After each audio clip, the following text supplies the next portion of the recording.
Welcome. I'm Dr. Kimberly Shear, host of Raising Unstoppable Teens, and I'm delighted to have Dr. Pam Jones with us today as our special guest. So please let's welcome Dr. Jones to the show. Thank you for having me. Yeah. It's a I'm pleasure. Yes, and I'm just so excited to have you. I'd like to read just a bio on Dr. Jones, and then we'll go forward with questions. So, Dr. Jones is the CEO of River and Word, a multi award winning digital platform. She holds a bachelor's in business administration, master's in higher education, and she's obtaining a doctorate in higher education as well. She's a dancer, a writer, author, painter, and mom of two college girls. Jones has promoted numerous recording artists that are now international multi award winning artists. She has promoted several published authors, and a couple of them are bestsellers. Jones, being a dancer, decided to promote for prophetic dancers, and the 2020 River Award Dancer of the Year went to the first dance recipient, Monica Mendez. As a painter, Jones is creating a new section of the magazine for painters. Very talented individual. Jones reflects on her highest accomplishments in the charitable efforts, which include awarding scholarships to those who had the talent but no means to pursue their careers through marketing, radio, magazine interviews, TV, and venues to market and perform. Her accomplishments include Women of Distinction Awards 2020, S&M Gospel Awards 2020 Magazine of the Year, 2020 Praise Factor Awards Best Magazine of the Year 2020 Doc Prescription Group Top Executive of the Year, 2019 Luminous Artist of Excellence, Arts and Entertainment, 2019 nominee for Black Female Excellence. Wow. Again, welcome to the show. Thank you. So, I'm excited. yeah, I'm excited too. And my first question for you is what was life like for you as a teenager? As a teenager, oh boy, I had an exciting life as a teenager. Um, my favorite part of it was being a cheerleader. I Yeah. love being a cheerleader because I'm real creative and bouncy wouncy the whole 9 yards. And I love going to the universities for the camp trainings and winning the Spirit Awards. And Oh, so that was really my favorite. And then my second part that I loved as a teenager was styling hair because I learned to style hair in high school. So I became a cosmetologist right out of high school, and that was what helped me get to other places in my life. From that, I went to being an instructor and developing a full program at College of the Mainland, which ended up being a multimillionaire programs. And right now, one of my students is actually an educator there. So I really had a great high school foundation, and so that's what I really like most about it. And then as far as family, I liked it that we used to have parties at the house when I was a teenager, and I would get my cousins because I was a dancer some from elementary all the way through high school.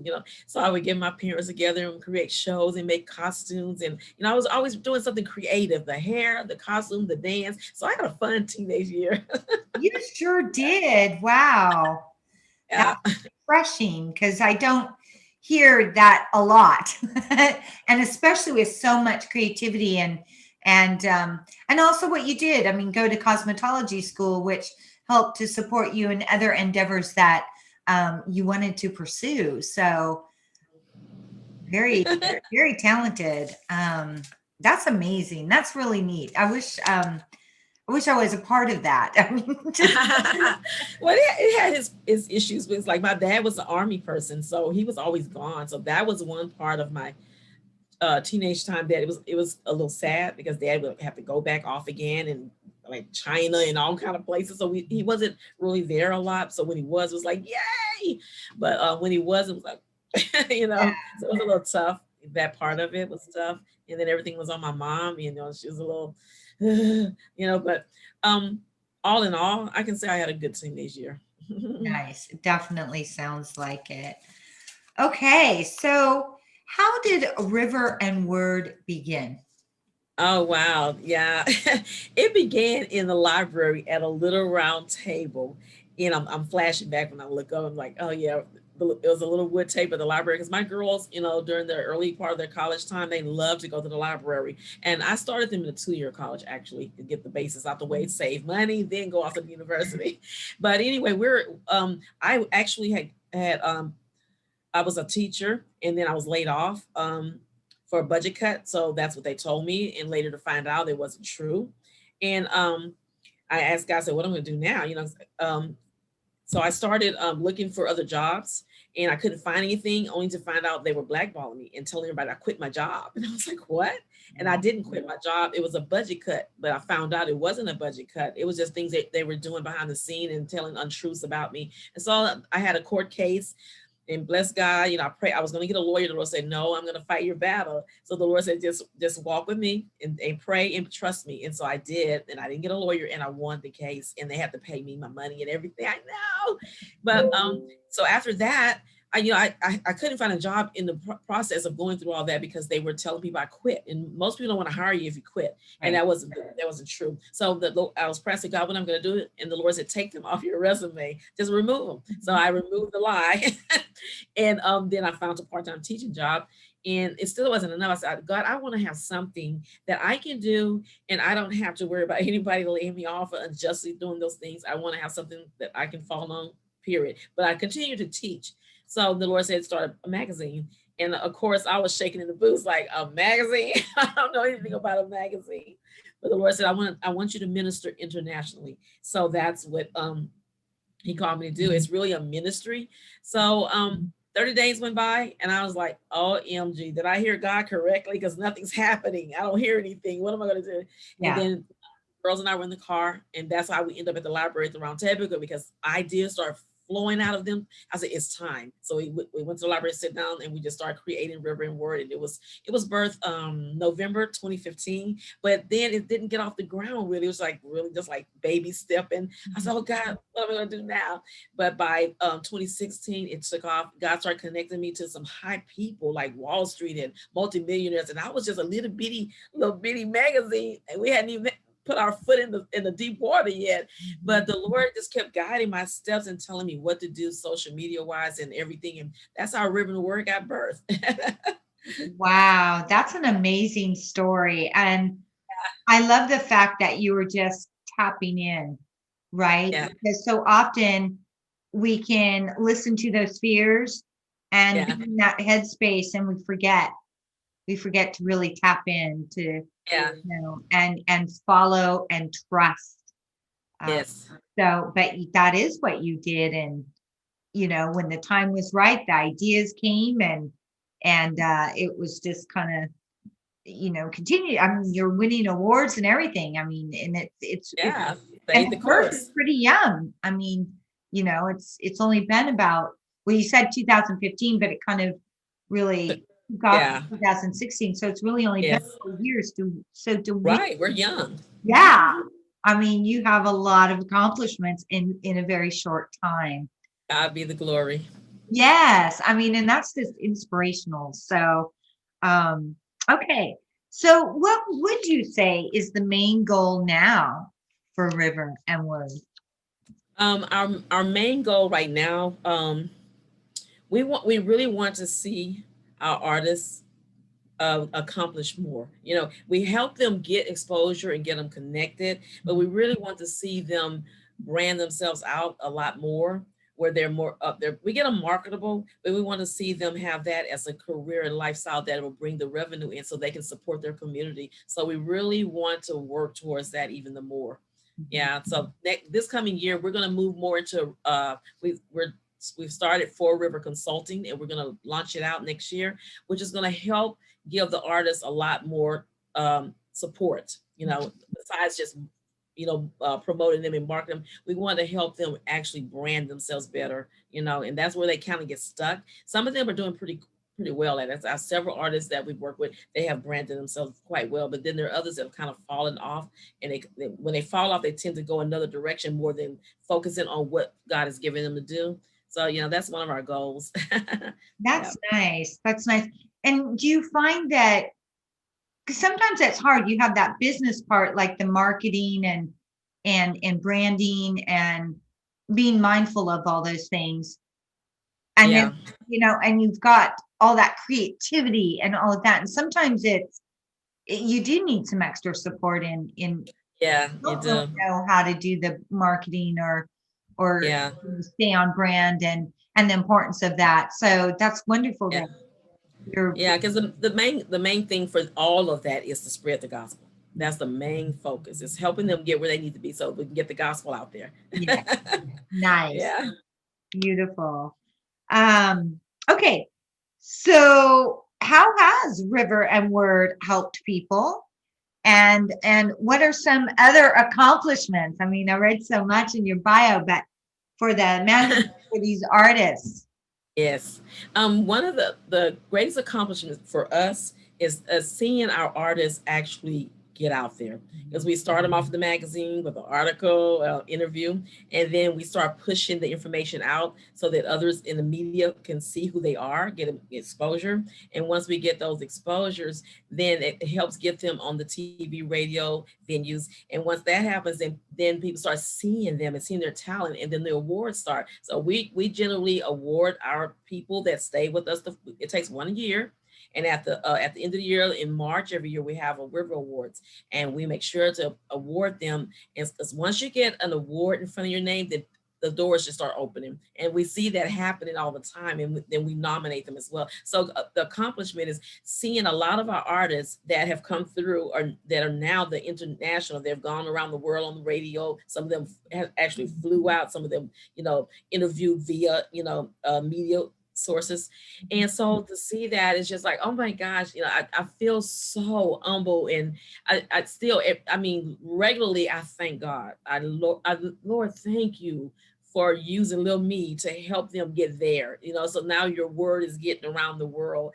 And then a lot of the artists have won awards, and I just all the way up to Grammy. We had a couple of artists that have come through here that are one was nominated for four times for a Grammy, and another one's nominated, I think, twice. And then both of those artists have won stellar. So we have seen a lot of accomplishments that have come through this little river. Wow. And we're still in touch with them. They still reach out to me. They still come back and say hello, and they still let me know what's going on and want me to support whatever they're doing. And it's a humbling, heartwarming feeling to see people get that far and still want to be in touch and still want to reach back. And then I asked them, can they help new artists? We'll talk to them, give them some tips, and they'll mentor for me. So I'm just like, oh my God. So that's a big accomplishment to see the artists come through this little river and then flow out like a big old stream, and and then come back in and give back. So our last award, one of the Grammy people came to our award show and sung for the artists, and it was so awesome. Yeah, so I love that. I love seeing that they're out there doing really well. And then for them to want to help their community and their church and other young artists, it's beautiful. I love that. That is beautiful. And I really think that that's what it takes, because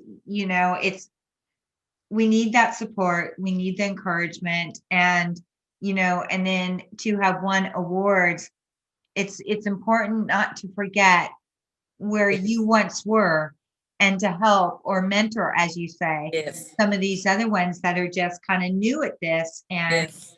and Yes. uplifting them. Yes. So Mhm.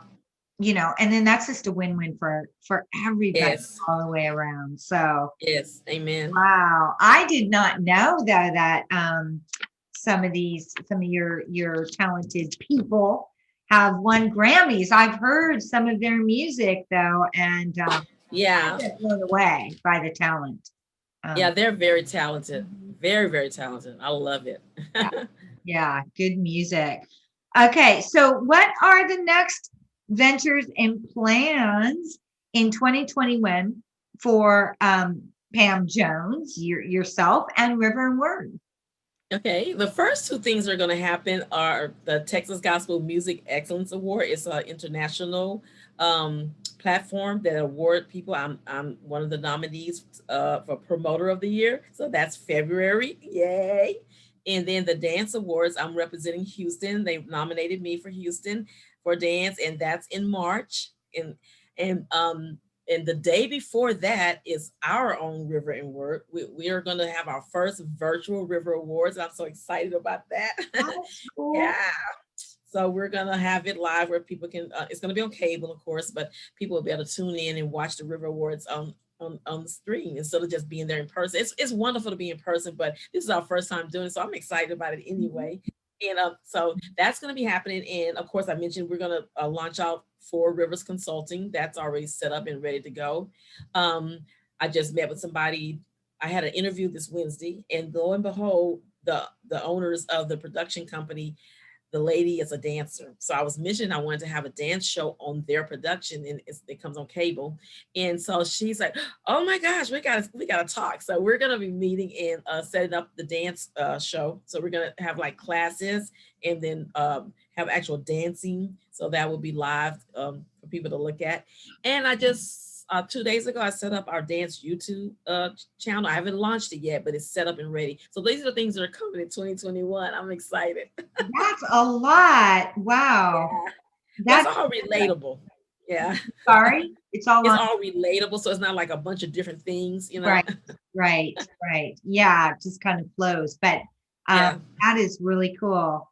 Okay, so do you mentioned a few things even in how you're uplifting people and just some gems in there for all of us to kind of be more aware of, such as, supporting or mentoring others and inspiring others and stuff. Do you have any tips for parents of teens or with music or dancing or really their creativity? Anything. What would be a Yeah.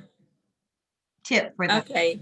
As a parent myself that have raised teenagers, and as an educator that taught teenagers, Yeah. yeah, I've taught from K-5 all the way up to 2-year college. So I've worked with a whole lot of ages. Mhm. And my favorite was the middle school. Oh my gosh, they're so cute. I think they're so grown. But the tip I would give that I found for myself that worked really well in working with other people's other person's children, teenagers, is the love. Kids know when you're genuine and when you're not. They know when you're mean. Mhm. I don't care if you're mama or daddy, they know when you're being mean. But the biggest thing that works with them is that love and interest. You have to have an interest in what they're doing. Like I did not like video games, but I would love to see the smile on my daughter's face when she was younger, like in her young teens. And I was like, well, "What are you doing?" I'm playing. I said, "Well, let me see." Even though I couldn't play, I still would sit with her. She just kind of laughed at me, but we would play together, even if it was only 15, 20 minutes. But just putting aside your what you want and don't want, and this and make an interest in what the children are liking. And then another thing that I found that was very helpful, and even in the classroom, is the way you discipline and talk to your children. With me, with my kids, and with the kids in the classroom, what I always do was I was stern, but I would always show love. I would give options. And what I see a lot of things that happen with parents, especially when I was a teacher, is that they're a little aggressive with the child. And instead of you can be firm with your child, but you have to let them know you love them at the same time, even though you're correcting them, explaining what they did that you didn't like, Mhm. and then give them options of what they can do instead of doing that again. Because what I found, what a lot of parents are doing, in the students, I was having problems with students that were acting up in class, and what it turned out to be was they were not given any options. Right. Like they just repeat the same thing because they didn't know what else to do. And what most people would do is they discipline them. They don't talk to them about what they did wrong first, and then what they should do, and then give them several options to do the next time, so you don't do that again, because that's not allowed. Mhm. And that was the biggest thing: showing the love, showing the interest, and give the children options. And when you're correcting them, you don't have to beat them. Like, Of course, the rod is for the backside of him is void of understanding. We know that in Proverbs in the Bible. That's how I raised my kids with. I had a little paddle, and I know some people don't believe in that, but I do because the Bible said to do it. And so I had the Proverbs written on there, and I would have my child. I would have them calm down and be still because children run all crazy. You run all crazy, it does not work. You have to calm them down and talk to them in a nice tone, a firm but soft tone, to tell them, okay, Johnny, you did ABC, and that's not allowed, but you can do EFG. This is what you may do. But because I told you not to, and you continue, then I have to correct you. And then I would give my children the Bible scripture of why God said to do that. And it wouldn't be but like 1, 2, 3 on the little hiney or the back of the little leg. Nothing hard, nothing leaving bruises, nothing leaving cuts, and none of that stuff. It had to be out of love. And then when I would be done with it, they would cry and they want to get up and I see a lot of parents and students of their parents, get away from me, go sit down somewhere, go in your room. That does not work. That makes them feel punished, and it causes a heartbreak. It causes them to end up with anger and wrath. So when my children would get spanked and they wanted to come get up under me, even though they're crying, I said, come on, I love you. I said, now you understand, you can't do that again. It wasn't a beating. It wasn't a ridicule. Children don't operate well under that. And I found my students in the classroom when they misbehave, and I had to correct them sternly. And then I loved them afterwards, like, we're done with that. So next time, I want you to do this. These are the rules of the classroom, follow this, and you won't have to go here. We won't have to go to the discipline. And then I will love them, and it was over, and I didn't allow them to do that to each other either. Let's talk together. If you have a problem with John, well, let's work it out. What's the problem? Let's talk about it. Okay, you guys are friends, right? So let's work it out and then go back and play. So, or errors, don't condemn children, the teenagers. When they make an error, we all make errors. Right. If they make an error, oops, I taught my kids to laugh about it. And I taught my children and my students to laugh about it. Say, oh, you made a mistake. Okay, let's try it again. It's a little bitty simple things that actually work. And I'll tell you, the kids that I've taught, oh my gosh, the love and the, and when they would get through with school, they would come back. Some of them would come back after they graduate and sit in my lap and hug me and thank me for what I did for them, because they weren't getting it at home, so sometimes school is the only escape. And my heart goes out. I'm praying a lot for a lot of kids that are at home and these issues have not been addressed yet in the household. I realized, Lord, please help these kids and these parents because they're stuck in the house now. And that makes it a little bit worse than having that escape to school. But that's my, tips. Yeah. Those are fantastic. And when I was listening to you, a couple of things occurred to me that I just want to share. And one was, with my work, when I worked with kids with autism or Asperger's, really. Oh, they're sweet. Yeah, I've worked with them. Yeah, and I remember, it was so it's and I encourage parents to kind of after hearing this interview, just try to pay attention to how often you say things like this to your own kids. But it's so almost seems automatic, like, don't put your feet on the table. Okay. But with a kid with, autism, and kind of like what you were saying with maybe some of these other don'ts that aren't so obvious, it's like, okay, so where do I put my feet? Like Right. you haven't told me what I need to do. So Yeah. there's, you've got to teach that, and then that gets reinforced. But so I hear that even with kind of what you're saying, it's like giving them options or letting them know how they can do it differently that works right for them, and that's appropriate. And Yeah. and then the other thing that I loved, what I hear from this in the firmness, is boundaries. And that having those boundaries and that structure and staying to that really actually is an act of love. That is really what you're conveying, because that's the message they're receiving. I know it seems on the surface counterintuitive, like it's like, yeah, I'm scolding them, or I'm, they're rolling their eyes and they're getting a little bit mad, but that's what makes them feel safe. And it's clear. And to me, I feel like it's even empowering because now they know what direction to go. And then lastly, when you said mistakes, as adults, many of us know that our greatest lessons come from our mistakes. Yeah. But so often, I think it's easy to forget, that straight A student, the student that doesn't rebel, they make mistakes too, and they need to know it's okay. And I think we forget that we don't, because they're the good child. So when they make a mistake, it's like, how could you? Yeah. What were you thinking? Yeah. And it's like they're human too. So it's Yes. important to let them know that mistakes are okay. But I love the giving them options, because now you're steering them, you're guiding them. Because without those options, then what? I mean, they really don't know. And then also the balance of firmness, but not being overly, because we want our children to receive the message. And if they're feeling shamed or any of those really icky feelings, you're right. It's not only lowering their self-esteem, Yes. but it's they're going to be closed off and hurting. Yes. They're not going to receive or hear the lesson in what you're trying to teach. So, Yes. wow, and this comes from a teacher and a parent. So I just feel Yeah. like that is fantastic. Yeah. One Fantastic. of the things you said made me think about the children, the teens that I've taught, even from elementary on up. One of the things they love is when I did discipline them the correct way, of course, with love and firmness, but given options. One of the things that I got repeatedly from the kids is, I wish my mom and dad would do that. They want to be disciplined.